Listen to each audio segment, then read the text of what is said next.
This house will be inherited by the eldest son and his wife. When I heard my husband's words, I thought he must be drunk. He's asking me to hand over the house, which is in my name, to our eldest son and his wife. Get out, old lady. The eldest son's wife burst into a laugh. I felt pity for myself, having paid the mortgage on this house for 5 years. Then, I'll move out. I accepted that declaration without argument and began packing silently.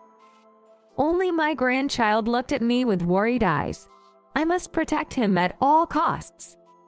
For his sake, I can't just let this go. I swore to take my revenge on them. I am Alyssa Williams, 60 years old. My husband, Michael, who is set to retire at the end of the month. And I have lived together as a married couple for 36 years. He seemed gentle at first, but a year into our marriage, his true nature began to show. Now I can't even remember the good times from when we first got married. I was hired as a full-time administrative employee at the headquarters of a caregiver business when I was 48 and am now responsible for the role of chief after 12 years. I earn a decent salary in a well-paying job. My monthly salary is about $1,870. And with biannual bonuses, my annual income is close to $40,000. But after paying the mortgage, there isn't much left. Hey, Alyssa, why are you skacking around? I told you there's a drinking party tonight and to prepare at least $300, didn't I? I'm leaving now. Do you want to embarrass me in front of my colleagues as I'm about to retire? As my husband adjusted his tie in the living room, his sharp voice reached me. I knew about the drinking party 3 days ago. But this was the first time I heard about needing $300. All I was told was to prepare some money for the drinking party in a very arrogant manner. I tried to put together all the cash I had, but it didn't reach $300. Does he not understand how much the house loan burdens our finances? I pay the entire monthly loan of $1,400, and he lives in that house as if it's his right. Listen, I heard about the money and the drinking party. But did you mention $300 before? What? $300 might not even be enough. Don't tell me you haven't prepared it. Even when I spoke with a tone of displeasure, my husband remained unfazed. When I told him I only had $130 at hand, his face changed with anger. This drinking party is to celebrate the retirement of Michael Williams, the chief. I'm the star of the event, and you think $130 is enough. Are you trying to put dirt on my face? Who does he think I'm doing this on purpose?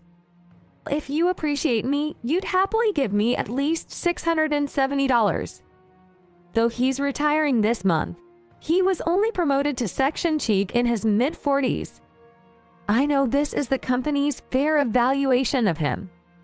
And I can't believe that the company and his subordinates genuinely celebrate his retirement. But my husband genuinely believes it. Why do you think I let you work? If you can't even provide $300 for a drinking party where I'm the star, I should have just let you be a housewife, useless woman. I nearly retorted with, "Are you kidding me?" but held back. My husband didn't pass the loan screening when we wanted to buy a house 5 years ago. So we applied for a joint loan. He seems to have forgotten all about it. He was about to shout at me again when he suddenly went quiet. It seemed he didn't want to make a scene in front of Lucy, the eldest son's wife, who just entered the living room. She is 28. Wearing revealing clothes even in front of her father-in-law in his mid-60s. I recalled her short pants, which were hiked up high. Lucy, married to Jake, has been living with him. And I wish she'd dressed more appropriately in front of her father-in-law. Good morning. How are you off to work already at this hour? My husband, obviously smitten, jokingly massages the shoulder of his eldest son's wife. Lucy, you look pretty today as always. I wish my old lady here would learn something from you. The husband is comparing his young and beautiful 28-year-old wife. who knows precisely when to turn on her charm with his 60-year-old wife. But I don't mind. Good morning, Lucy. Jake has already gone to work, so don't worry. I made sure he had breakfast. He said not to wake you up. The eldest son's wife yawns repeatedly and casually raises her hand, clearly looking down on me. I know. When I woke up, he wasn't in bed. Besides, I think Jake prefers the meals you make. The eldest son's wife's attitude is something she's gotten used to. But there's one thing I can't accept. I also fed Rachel. She ate well, brushed her teeth, and changed her clothes. She looked sleepy, so I laid her down in a quiet room. Rachel is Lucy's child from a previous relationship. A 5-year-old girl, unlike her flashy and standout beautiful mother. She has an ordinary, quiet demeanor fitting for a preschooler. I adore my granddaughter. Although not related by blood, I try to see her as a blessing. Since I have to work, I have to leave her in daycare. But once I retire in 5 years, I'd like to be more involved in her upbringing. Thanks for that. She probably likes you more than she likes me. I'll leave her in your care, all right? Lucy yawns repeatedly. It's hard not to get annoyed at her apparent indifference to her own daughter. She used to be a single mother. 2 years ago, Jake, working at an electronics store, fell in love at first sight with her while she was a short-term worker there. Rachel has become attached to me too, and I want to work hard as a husband and father. When my eldest son said this, I felt uneasy but decided it wasn't my place to intervene, and just nodded silently. I wondered if he, with limited romantic experience, could handle being a father to a young child. Children don't deserve any hardships due to the whims of adults. I don't want them to suffer or feel inconvenienced. So how about we live together for a while after the marriage? I can help with the little one. When her son told her his wife was delighted with the offer, she was overjoyed. But from day one of living together, the daughter-in-law would fall asleep on the sofa after emptying several cans of alcohol, leaving her then 3-year-old unattended. The daughter-in-law's reckless behavior and sheer audacity grew by the day. Amidst this, my husband continued to pamper his daughter-in-law, even when I asked him to be a little more considerate for the sake of our son. He scoffed at me. With a young, beautiful wife that Jake's completely smitten by. And even I'm a fan, you're just jealous, and you. No matter what miracle occurs, you can't compare to Lucy. My husband's mocking words made my anger swell. If I were just a bit younger, I wouldn't even think twice about crossing the line with Lucy just because she's my son's wife. He's such a despicable man. His character has become so off-putting. The daughter-in-law flaunts her sense of superiority to her. Don't get so upset. You're trying to compete with me at 60. You'll just embarrass yourself. Compete? That's a joke. Youth and aging are relative, and neither determines a person's worth. She's never felt inferior to her daughter-in-law. Grandma, I want some tea. A soft voice calls out, and the door to the room opens. The granddaughter, having taken a nap, appears. It is. Come here, let's use the new mug I bought yesterday. As I showed the little mug to my granddaughter, her face lit with delight. So cute. There are so many animals. Did Grandma buy them for me? The sight of her being entertained by the cartoon-like bear and giraffe designs rather than the tea is adorable. Do you remember that I promised to take you to the zoo next time? It seems like the cute animals visited you before that, Rachel. I gently stroked my joyful granddaughter's head. The girl, in high spirits, drinks her tea and finally notices her mother, engrossed in her smartphone on the sofa. It's Mom. Were you awake? Good morning. It hurts to see the young child carefully choose her words and tone. Ever since she started living in this house, it's evident that her sense of responsibility as a mother is fading. It's not that she dislikes her child.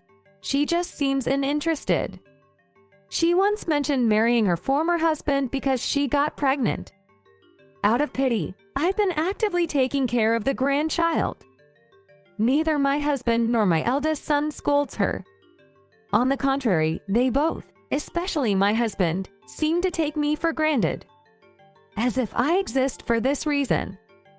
I can sense daily from my husband, eldest son, and daughter-in-law that they keep me around for this very purpose. My eldest daughter, Natalie, who left because she didn't favor her father and brother, was right. Natalie, the eldest daughter, is 35, 2 years older than the eldest son. She was promoted to executive secretary just before we bought this house 5 years ago. She has been living on her own for 4 years. But she still checks up on me, visiting about twice a week. Also, she adores her young niece, and the little girl looks forward to seeing her aunt. I love Aunt Natalie. She's beautiful, kind, knows everything, can do anything, and tells me all sorts of stories. Rachel cherishes and praises her aunt respectfully. It wasn't her mother's upbringing that shaped her this way, but seemingly the influence of Lucy's parents, who supported her until she remarried. You're such a well-mannered girl, Rachel. I always compliment her for any little thing, and she always responds with a smile. Grandma and Grandpa taught me every day so I wouldn't embarrass them outside. I'm impressed by the upbringing of her grandparents when I see that the young Rachel turned out so well, while Lucy, raised under them, ignores all manners and rules. That night, without any preamble, my husband made a formal declaration in front of us. Jake, I've decided to transfer the house, currently under Alyssa's name, to you. The eldest son and his wife will inherit this house. Taken aback by these sudden words, I wondered if my husband was drunk. He wanted to hand over the house, which was under my name, to our eldest son and his wife. The daughter-in-law jumped off the sofa, running around the living room like a child. Too bad, Alyssa. We have to obey what your husband decides. Old hag like you should just leave LOL. Lucy smirked while looking into my face, then started laughing loudly. My eldest son just sat silently next to her. There was nothing more to say.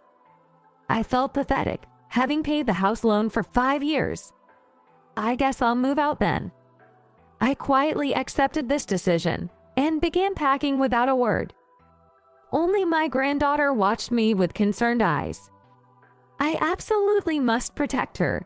For that reason, I couldn't just accept this silently. I vowed to take thorough revenge on my condescending husband, my eldest son's wife, and my eldest son, who stands there and watches. The next day was just a regular work day. During my lunch break, I received a call from Natalie.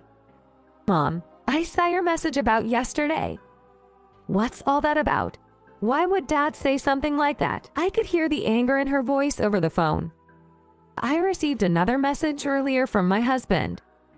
It basically says that he'd rather spend his retirement with the precious eldest son and his wife, giving them the house under my name, instead of living with a useless wife like me. I'll forward it to you later. Natalie was silent for a few seconds. Then she asked in a calm voice what I intended to do.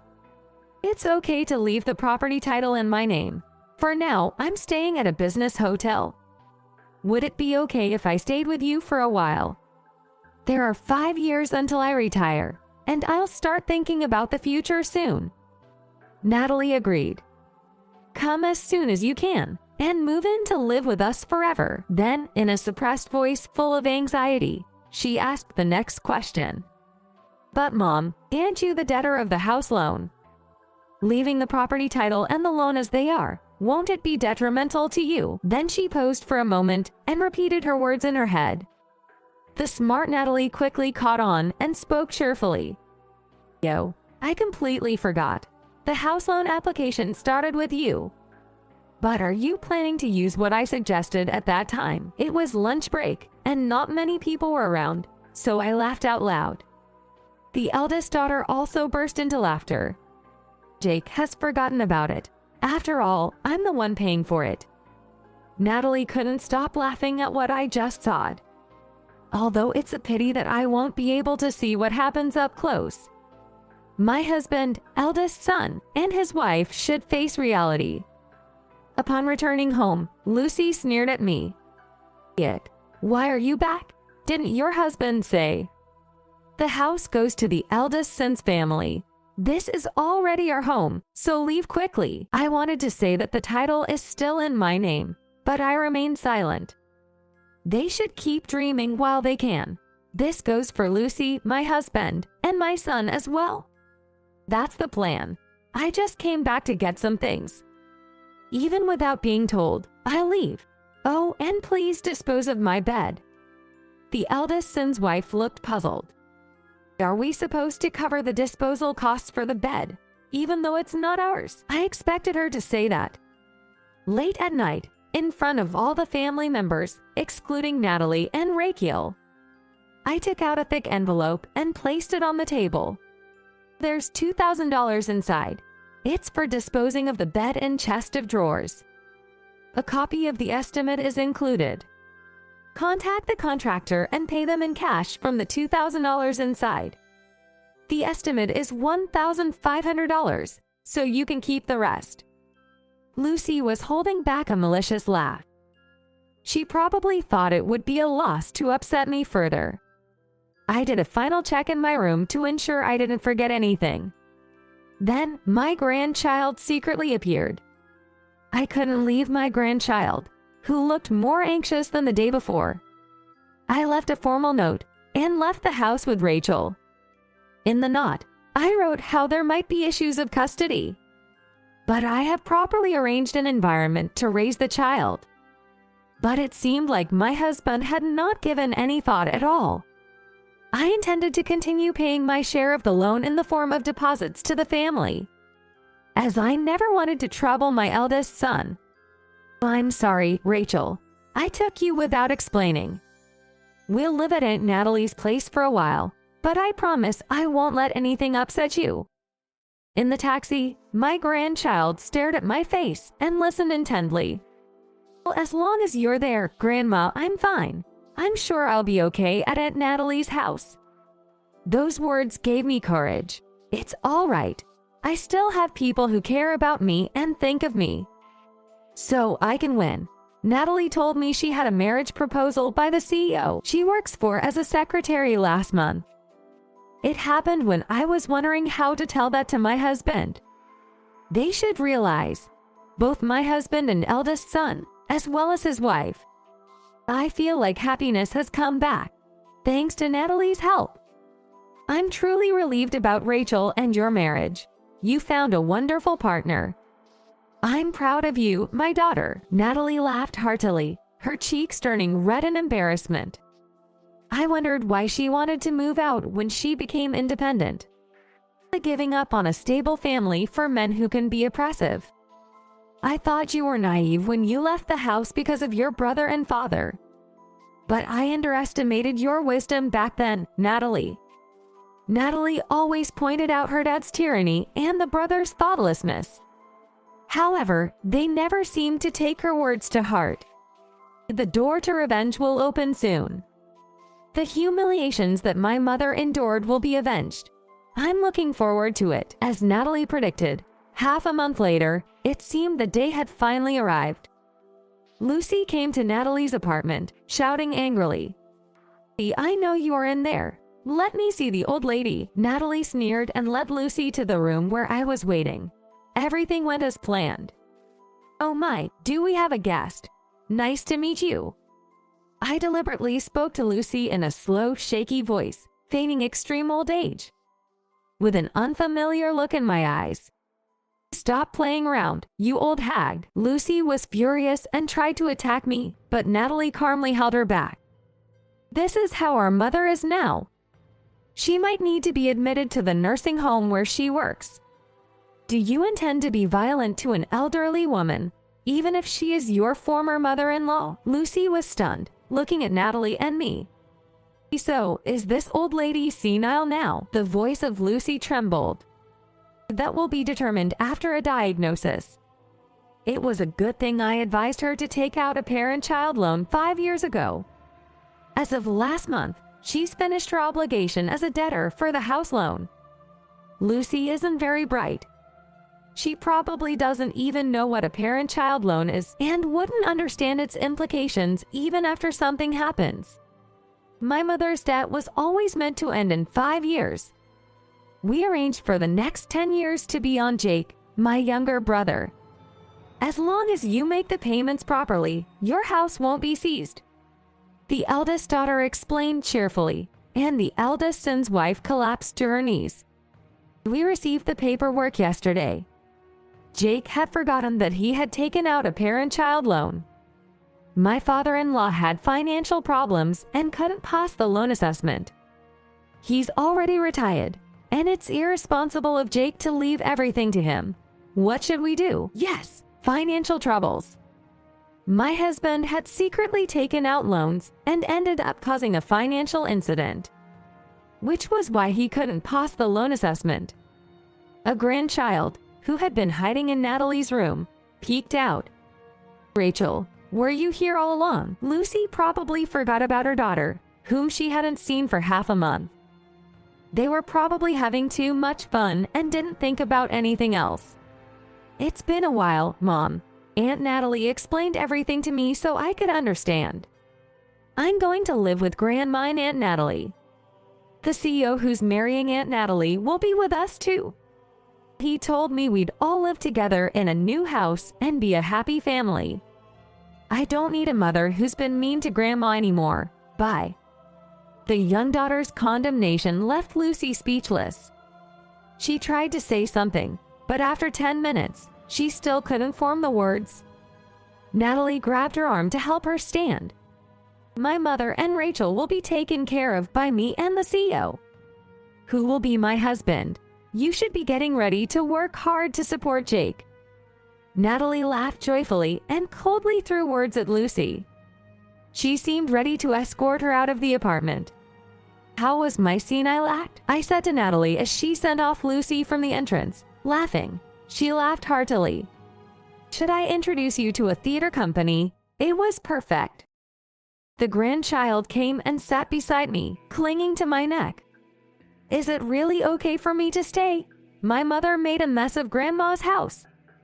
I couldn't see her face, but I could hear her crying. She's so dear to me. This child is my grandchild, and I've decided to make her happy. Rachel, you know you are Grandma's precious granddaughter. If you don't mind, please stay with me. A sob grew louder, and I pulled the small body close and hugged her tightly. We will be happy as people who have mutual respect towards each other. The eldest son does not earn enough to pay the mortgage. It's a house under my name, so please take it back. Put the past behind you and start over. My husband came with my son to tell this. I've decided to live with Natalie. The man who will be her husband has already prepared a spacious room for Rachel. They bought a newly built family home for the 4 of us to live in. Now that I'm no longer a debtor, you and I have no relationship. Wishing you all the best.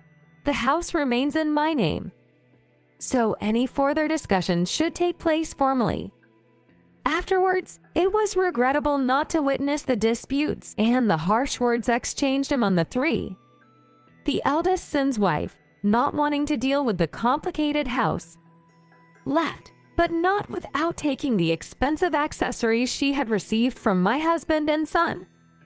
My husband and eldest son, realizing they could no longer live in the house, decided they couldn't live alone either and moved into a small apartment.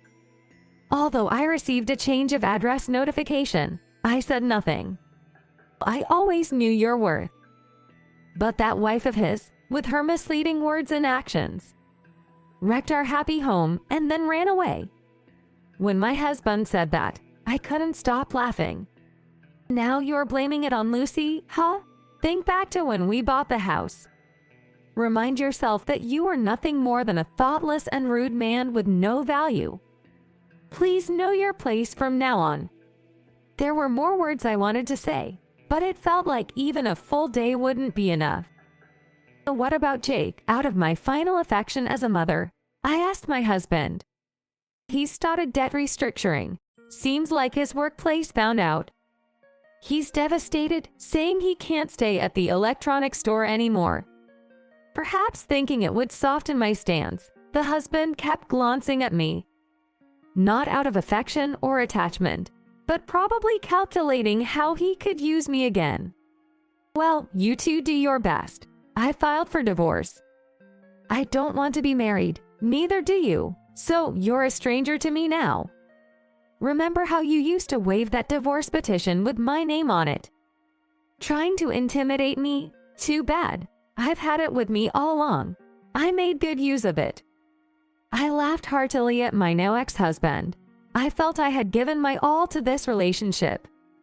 I lived intending to support them as a family. Now it's time to say goodbye to that meaningless life. I'll spend my life with the ones who matter to me. Fast forward 5 years. It's my retirement day at 65. Grandma, congratulations on your retirement.